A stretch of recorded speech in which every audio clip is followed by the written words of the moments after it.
In September 1939, the same month Hitler invaded Poland, I published a paper that described something impossible.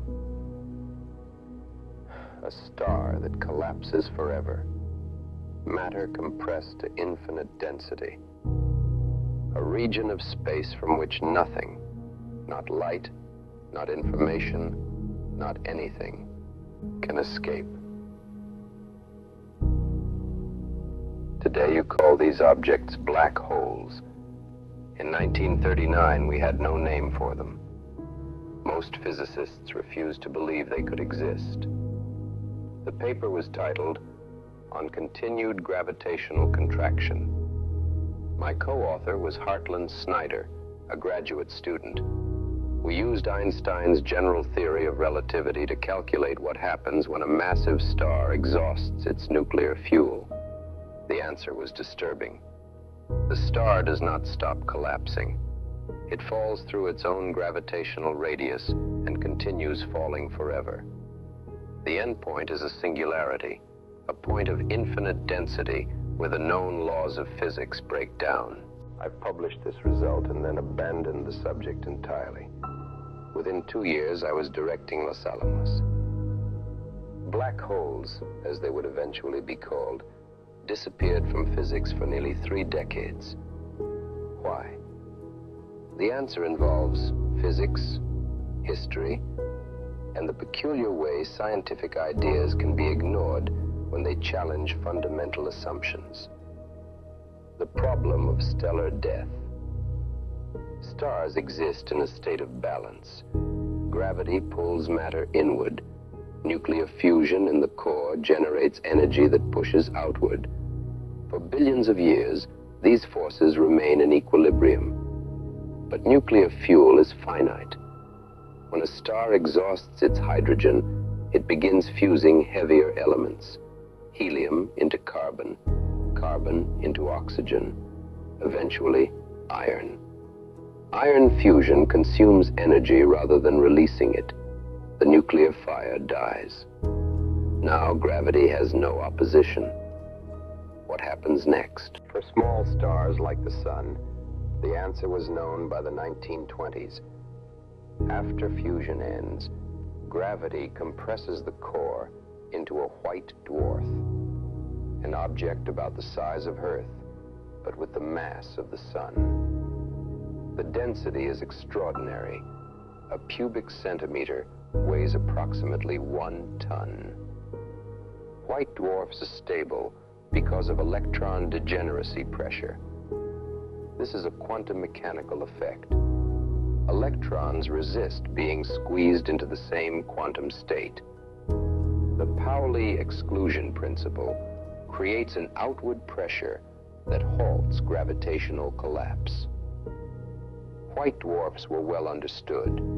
They had been observed. They fit into existing physics.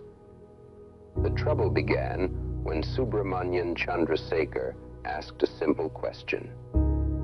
Is there a limit? The Chandrasekhar limit. Chandrasekhar was 19 years old when he performed this calculation, traveling by ship from India to England to begin graduate studies at Cambridge. He combined quantum mechanics with special relativity. Electrons in a white dwarf move at high velocities. As compression increases, velocities approach the speed of light. Relativistic effects become important. The calculation showed something unexpected. Electron degeneracy pressure has a maximum. Above a certain mass, approximately 1.4 times the mass of the Sun, no amount of electron pressure can resist gravity. A white dwarf more massive than this limit cannot exist. It will continue collapsing. Chandrasekhar presented this result to the Royal Astronomical Society in 1935. Arthur Eddington, the most famous astrophysicist of the era, publicly ridiculed him. Eddington's objection was not mathematical. He could not find an error in the calculation. His objection was philosophical. The result implied that massive stars collapse without limit. Eddington called this absurd and a reductio ad absurdum. I think there should be a law of nature to prevent a star from behaving in this absurd way, Eddington said. The physics community largely sided with Eddington, not because he was right, but because he was famous. Chandrasekhar's career was damaged. He eventually left stellar physics entirely and moved to other fields. But the calculation remained, the limit remained, and the question remained. What happens to stars above 1.4 solar masses when they die? Neutron stars. In 1932, James Chadwick discovered the neutron. Almost immediately, theorists realized that collapsed stellar matter might be supported by neutron degeneracy pressure rather than electron degeneracy pressure. The idea: at sufficient compression, electrons and protons combine to form neutrons. A star composed entirely of neutrons, a neutron star, could be far denser than a white dwarf, perhaps 10 to the 14th grams per cubic centimeter. A teaspoon would weigh 1 billion tons. Neutron degeneracy pressure might halt collapse where electron pressure failed. I worked on this problem with several collaborators in the late 1930s. George Volkoff and Richard Tolman helped develop the mathematical framework. We solved Einstein's field equations for a static, spherically symmetric configuration of neutron matter. The calculations showed that neutron stars could exist. They would be approximately 10 kilometers in radius, city-sized objects containing the mass of the sun. But there was a problem. Just as electron degeneracy has a limit, so does neutron degeneracy. We found that neutron stars have a maximum mass. The exact value was uncertain. Our equation of state for neutron matter was crude, but it appeared to be somewhere between 2 and 3 solar masses. Above this limit, even neutron degeneracy cannot resist gravity.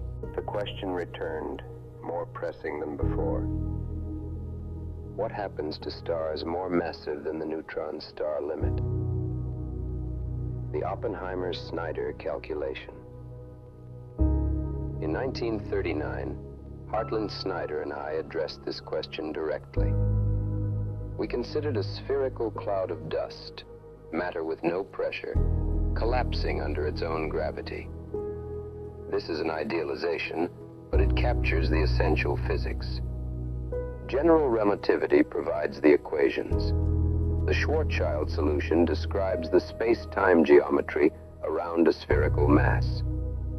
We extended this to describe a collapsing mass. The calculation revealed the following sequence of events. The collapsing matter accelerates inward. The gravitational field at the surface intensifies. Time dilation becomes significant. Time passes more slowly at the surface relative to a distant observer. As the surface approaches a critical radius, the Schwarzschild radius, time dilation approaches infinity. A clock at the surface, viewed from far away, appears to slow down and asymptotically stop. The Schwarzschild radius is given by r_s equals 2gm/c squared, where g is Newton's gravitational constant, m is the mass, and c is the speed of light. For the sun, this radius is approximately 3 kilometers. For the Earth, approximately 9 millimeters. When the collapsing matter crosses the Schwarzschild radius, something remarkable happens. The surface, and everything inside it, becomes invisible to outside observers. Light emitted from inside cannot escape. The region inside the Schwarzschild radius is causally disconnected from the rest of the universe. We call this the Schwarzschild singularity, though the term is slightly misleading. The singularity is at the center, at r equals 0. The Schwarzschild radius defines the event horizon, the boundary beyond which events cannot influence the outside universe, the view from inside. Our paper also described what happens from the perspective of someone falling with the collapsing matter. From this viewpoint, the collapse does not slow down or stop. The matter falls through the Schwarzschild radius in finite time. There is no barrier, no surface, no special event at the horizon. The infalling observer notices nothing unusual at r equals r_s. But the collapse continues. The matter compresses to higher and higher density. Eventually, our equations predict, it reaches infinite density at the center. This is the singularity, a point where density, curvature, and gravitational tidal forces become infinite. The equations of general relativity cannot describe what happens at the singularity. The theory predicts its own breakdown. From outside, none of this is visible. The outside observer sees the star dim and redshift, its light stretching to longer and longer wavelengths. The collapse appears to freeze at the Schwarzschild radius, but it does not actually freeze. The star continues falling, invisible, toward the singularity. The paper was mathematically rigorous. We solved Einstein's equations correctly. The physics was sound. And yet, almost no one believed us. Why physicists rejected black holes? The resistance to our result had several sources. First, the singularity. General relativity predicts that space-time curvature becomes infinite at the center of a collapsed star. Many physicists, Einstein among them, considered infinite quantities as signs that a theory had failed, not predictions to be taken literally. Einstein himself never accepted that black holes could form in nature. In a 1939 paper published the same year as ours, he attempted to show that gravitational collapse to the Schwarzschild radius was physically impossible. His argument was flawed, but his prestige was enormous. Second, the event horizon was conceptually disturbing. A region of space from which no information can escape violated intuitions about causality and physics. How can a physical object simply vanish from the observable universe? Third, there were no observations. No black hole had been detected. Without empirical evidence, the theoretical prediction remained speculative. Many physicists adopt a conservative stance. Extraordinary claims require extraordinary evidence. Fourth, and perhaps most importantly, there was a war. By 1941, I was consumed by the uranium problem. The fundamental physics of gravitational collapse seemed distant and irrelevant compared to the immediate question of nuclear weapons. I never returned to black holes. The subject lay dormant for decades. The lost years. Between 1939 and 1963, almost no research was published on gravitational collapse. The field simply stopped. Chandrasekhar worked on other problems. I built the atomic bomb, and then was stripped of my security clearance. The physicists who might have pursued this research were occupied with nuclear physics, radar, and the practical demands of wartime and post-war science. The few papers published during this period were largely ignored. David Finkelstein in 1958 clarified the nature of the event horizon, showing it was not a true singularity, but merely a coordinate effect. his paper received little attention. John Wheeler, who would later coin the term black hole, was initially skeptical. He argued for years that some unknown physical mechanism would prevent complete collapse. He searched for a way out. Only in the 1960s did he come to accept that black holes were real. The rediscovery.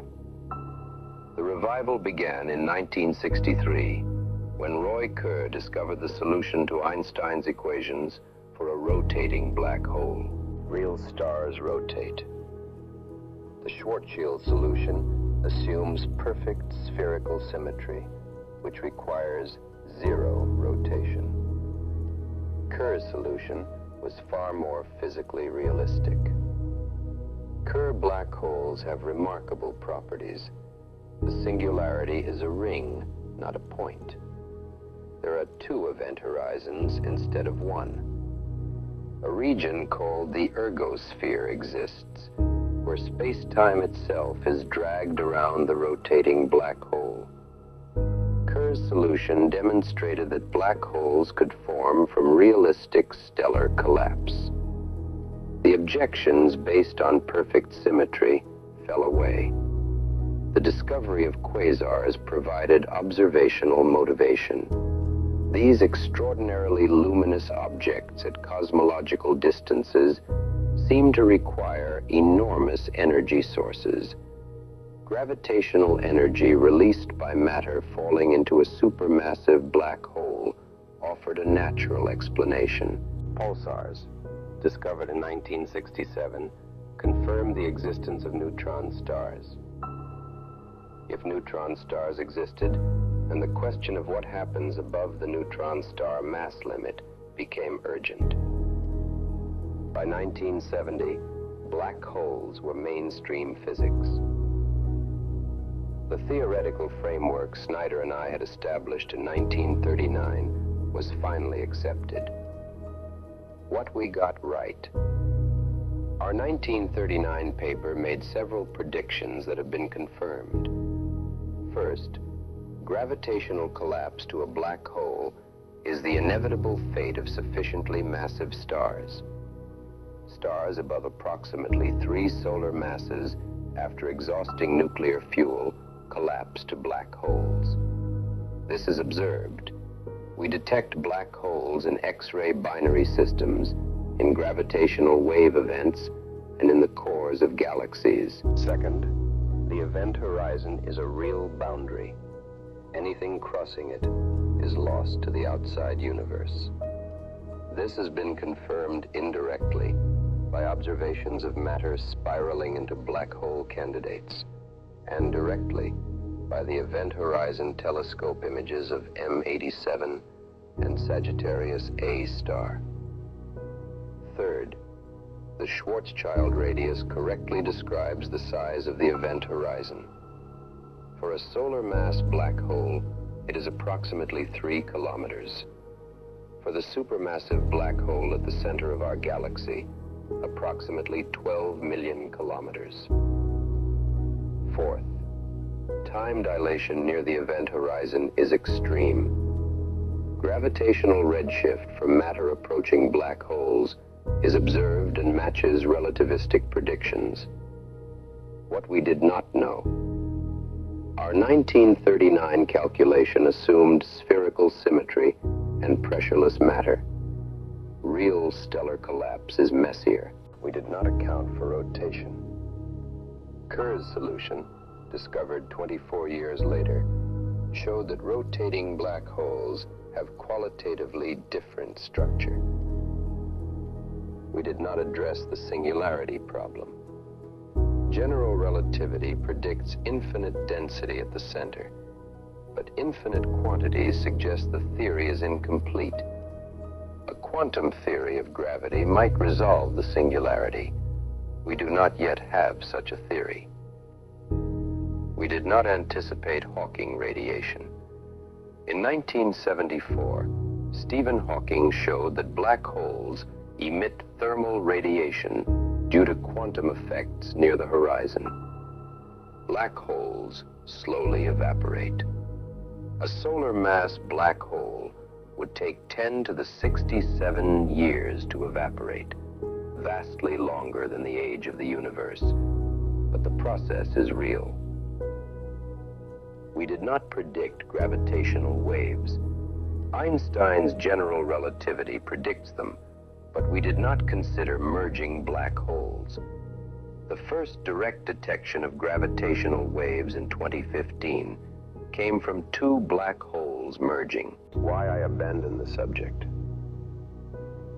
People ask why I never returned to black holes after 1939. The simple answer: the war. By 1941, I was deeply involved in the uranium problem. By 1942, I was appointed to lead the Los Alamos laboratory. There was no time for abstract theoretical physics. But there is a deeper answer. I was disturbed by the result. Singularities trouble physicists. Infinite quantities mean the theory fails. General relativity predicting infinite density meant general relativity was incomplete, that something essential was missing from our understanding of gravity. I did not know how to resolve this. No one did. A quantum theory of gravity was needed, but quantum mechanics and general relativity resisted unification. They still resist. I wrote about black holes once. I calculated their properties. I showed they must form from massive stellar collapse. And then I moved on to problems where I felt I could make progress. The atomic bomb was in a certain sense tractable. We knew the physics. We could calculate the yields. We could design the devices and test them. The engineering was difficult, but achievable. Black holes offered no such tractability. The physics led to infinity, and infinity is not an answer. It is an indication that we do not understand. The physics of the event horizon. Let me describe more precisely what happens at the Schwarzschild radius. The Schwarzschild metric describes space-time outside a spherical mass. ds squared equals -1 minus rs over r c squared dt squared plus 1 minus rs over r to the -1 dr squared plus r squared d omega squared. At r equals rs, the coefficient of dt squared goes to 0, and the coefficient of dr squared goes to infinity. Early researchers thought this indicated a physical singularity, a boundary where space-time ended. Finkelstein showed in 1958 that this is a coordinate singularity, not a physical one. It is like the apparent singularity of the North Pole in latitude-longitude coordinates. The pole exists. The singularity is an artifact of the coordinate system. In proper coordinates, Eddington-Finkelstein coordinates, or Kruskal-Sekerish coordinates, the event horizon is perfectly regular. An infalling observer passes through it without noticing anything special. But for an outside observer, the event horizon has physical significance. It is the boundary beyond which events cannot influence the exterior. Light emitted from inside asymptotically redshifts to 0 frequency. Information is lost. The information paradox. This loss of information creates a deep problem.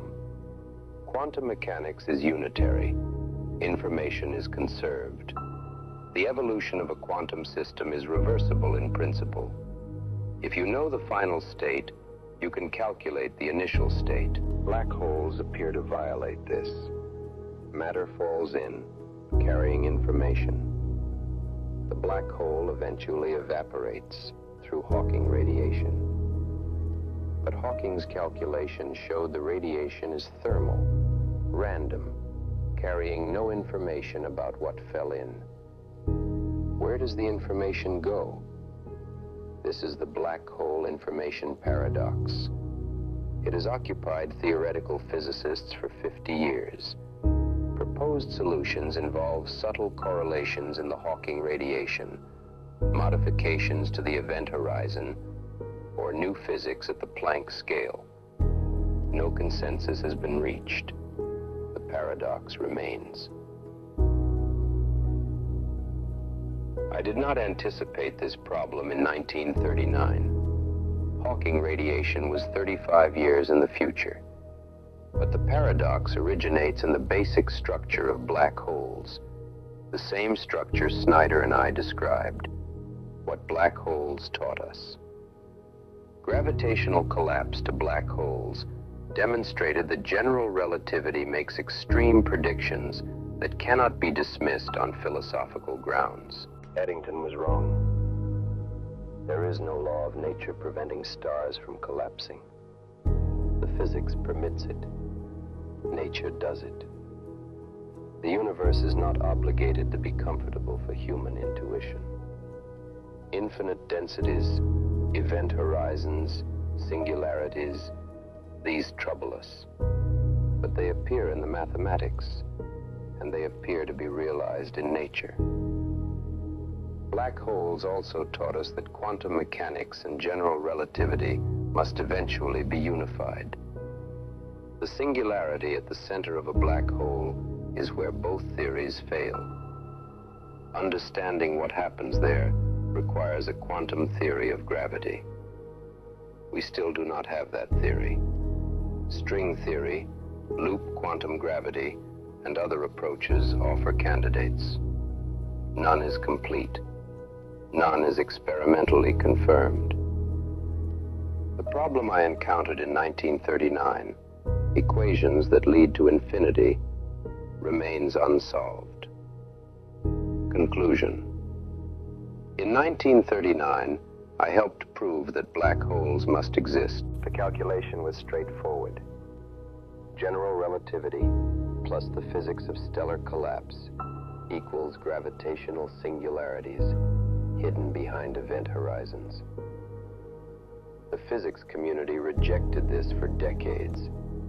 Einstein never accepted it. Eddington ridiculed it. The result lay dormant through a world war and beyond. By the time black holes were accepted in the 1960s, I was 60 years old, stripped of my security clearance, my reputation permanently altered by the hearing of 1954. I never returned to the subject. The bomb took those years. History took those years. But the physics endures. Snyder and I were right. Massive stars collapse. Event horizons form. Singularities exist. Or something exists where our equations predict singularities, something we do not yet understand. The paper is still cited. The calculation is still valid. The questions it raises about singularities, about information, about quantum gravity are still unanswered. I spent my later career being asked about nuclear weapons, about Hiroshima, about my regrets. No one asked about black holes. But in some ways, the black hole paper was the more profound work. Nuclear weapons operate within known physics. Black holes take us to the edge of what physics can describe.